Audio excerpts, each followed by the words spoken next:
Moi, je dirais que la fierté, d'abord, c'est celle du roi. Moi, je pense qu'on est fier de notre roi Mohamed Sadis, et je le dis parce que on est fier d'avoir un leader. Et moi, je suis journaliste politique et sportive à la base, donc vous voyez, je le dis avec beaucoup d'objectivité. Je crois que la fierté des Marocains, c'est d'abord le roi, pour le travail qu'il a accompli. Parce qu'on l'a vu tout petit, on l'a vu naître, on l'a vu grandir, on l'a vu finalement justement être la figure même de cet héritage qu'on est en train d'évoquer, la figure même de ces traditions qu'on veut porter et de cette modernité qu'on incarne aujourd'hui. Il la représente pleinement. Donc je crois d'abord, la fierté, c'est notre roi. Et puis ensuite, si moi je donnerais un exemple très fort pour moi, c'est notre championne Nawel Svendla, l'alpiniste qui a été décorée par Sa Oui. Majesté Mohamed Sadis. Je le dis parce que elle représente pour moi un petit peu aussi ce dont on est en train de parler et pourquoi on est fier, c'est qu'on gravit les étapes les unes après les autres et que finalement elle n'a jamais cessé de croire en son rêve. Une alpiniste marocaine, féminine, qui a réussi à écrire l'histoire, et je peux prendre aussi d'autres domaines, mais cette alpiniste-là, elle est tellement pleine d'humilité, elle est tellement pleine de générosité dans cette ascension qu'elle a partagée avec le monde, et cette simplicité dans un exercice et dans une discipline qui est absolument difficile, qui est vraiment qui nous met face à soi, qui nous isole, qui nécessite des années de préparation, mais elle a suivi son rêve de petite fille. Donc moi, pour moi, la fierté, c'est toutes ces figures, et cette athlète-là féminine, elle représente vraiment pour moi ce que le Maroc est en train d'accomplir et d'arriver au sommet après avoir tant travaillé, après avoir tant espéré. C'est extraordinaire parce que quand on la voit aujourd'hui remercier les Marocains et remercier les petits, enfin, elle n'avait pas beaucoup de partenaires, et qu'elle gravit comme ça et qu'elle se remet à respirer dans son masque et qu'elle va continuer son ascension, je crois que c'est vraiment une belle image et que c'est ce qu'est en train de faire le Maroc. Il montre, comme disait Hassan II, il disait les plus grandes batailles ne sont pas gagnées par les plus forts ou par les plus rapides, elles sont gagnées par ceux qui n'abandonnent jamais.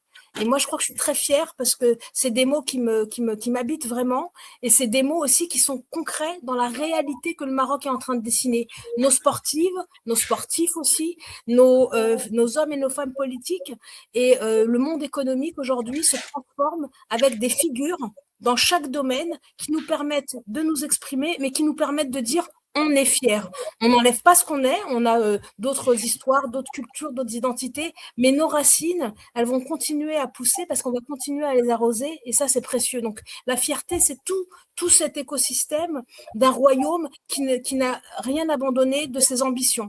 Alors on le dit, et je rejoins Hanan et Mustapha, je le redis, on a énormément encore de choses à accomplir, mais nous, on a un pays, en termes de superficie par rapport à ce qui nous entoure, on n'est pas un immense pays par la superficie, mais on a un immense pays par l'ambition qui nous habite, l'unité, et puis l'humilité aussi. L'humilité, l'authenticité, la générosité, c'est vraiment, ça aboutit à une fierté qu'on peut continuer à transmettre parce que c'est finalement des valeurs précieuses à l'humanité. Et tant qu'on les garde, eh ben, on sera fier de notre pays et de notre royaume, mais on en est les garants. On doit en prendre la responsabilité. Merci Souad, vraiment d'évoquer le point. Parce qu'encore une fois, tu abordes des sujets qui sont parfois tabous. On a parlé de la communauté juive au Maroc. Et puis là, aujourd'hui, tu parles justement de notre leadership qui est Sa Majesté. Vous savez, quand on vit en Europe, la Hanan, je ne sais pas si tu as fait des études, tu as passé un moment, parce que les générations aujourd'hui, parce qu'on leur a inculqué ici, des fois en Occident, que quand on est dans un pays où il y a un roi, bah, le roi, c'est synonyme, c'est comme si on est dans l'ère médiévale, c'est-à-dire le roi qui ne travaille pas, qui commande, et là on vit. Mais nous, on a un roi qui bosse. Moi, je n'aime pas être à sa place.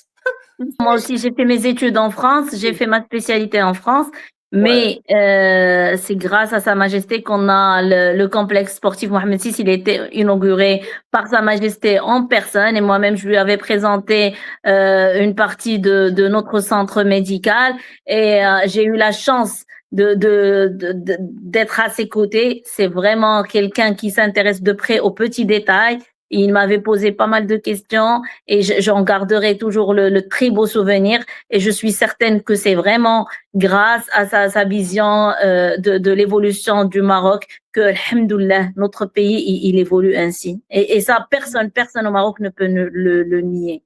Donc, alhamdoulilah, on a un visionnaire D'ailleurs, même pour le côté sportif, il avait envisagé quand même cet engouement et cette évolution dans le sport parce que il avait vraiment donné les grandes lignes directives pour pouvoir arriver à tout cela. Et la preuve, comme a dit Lalla Souad, la décoration de notre alpiniste, c'est magnifique. Il encourage la femme marocaine. Nos joueuses de l'équipe féminine l'année dernière, elles ont été vice-championnes de la Coupe d'Afrique et il les a reçues.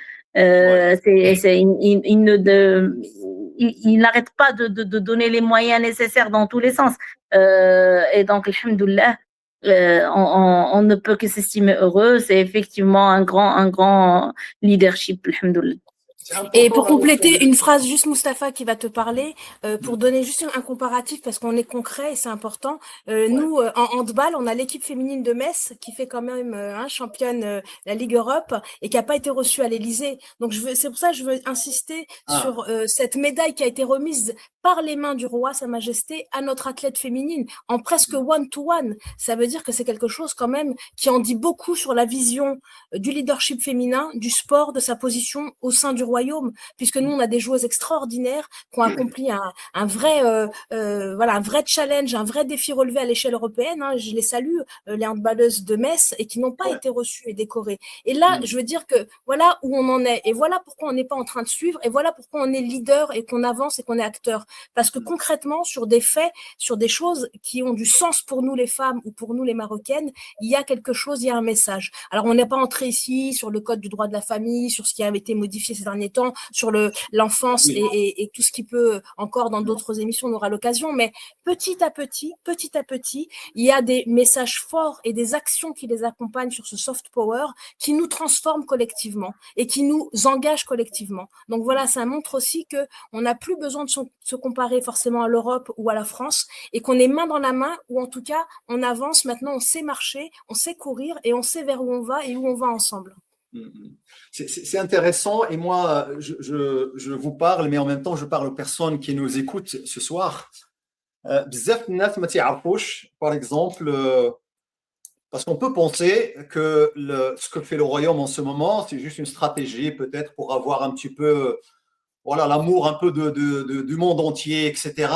Je vais vous donner deux exemples qui sont tangibles, indiscutables pour moi.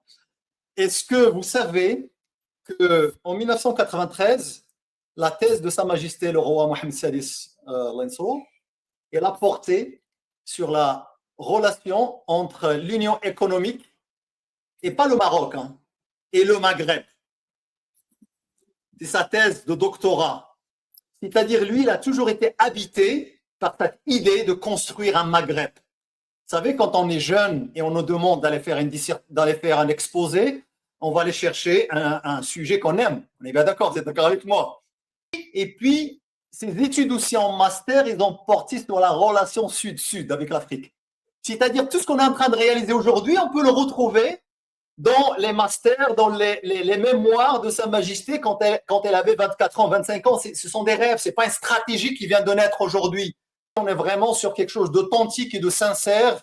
Et c'est pour ça, justement, je reviens à ce que tu as dit, Souad. On a la chance d'avoir un leadership aussi de cette qualité. Allah yakhlilna. Et on espère bien que le Maghreb, Inch'Allah, il continue un petit peu dans cette dynamique. Et merci de ce rappel parce que c'est une belle, ça positionne effectivement Sa Majesté le Roi dans un programme, j'allais dire, qu'il a depuis toujours en lui, qu'il a ancré en lui finalement. Et c'est intéressant parce que sa thèse, il la présente en France, il la présente à Nice, à Sophiapolis, et ça montre aussi, puisqu'on parle beaucoup de diaspora, de Marocains qui vont revenir au pays, notre famille royale, elle a fait ses études dans le monde entier, et finalement au service des Marocains. Et encore une fois, au service des ambitions et des défis majeurs qui habitent le Maroc et qui vont demander qu'on continue à travailler. Donc c'est vrai que ça montre bien 93, vous évoquez 93, on est en 2026. Voilà tout le travail qui a été accompli ces 30 dernières années.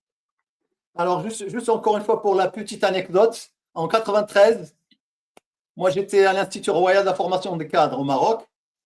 Alors, j'ai fait mon mémoire sur à peu près la même chose, les caractéristiques des handballeurs maghrébins et les conséquences sur le choix technico-tactique dans le haut niveau. C'est-à-dire comment on prendrait en considération les caractéristiques du joueur maghrébin. Et on est une génération, on était habité pour travailler quelque chose à l'échelle du Maghreb.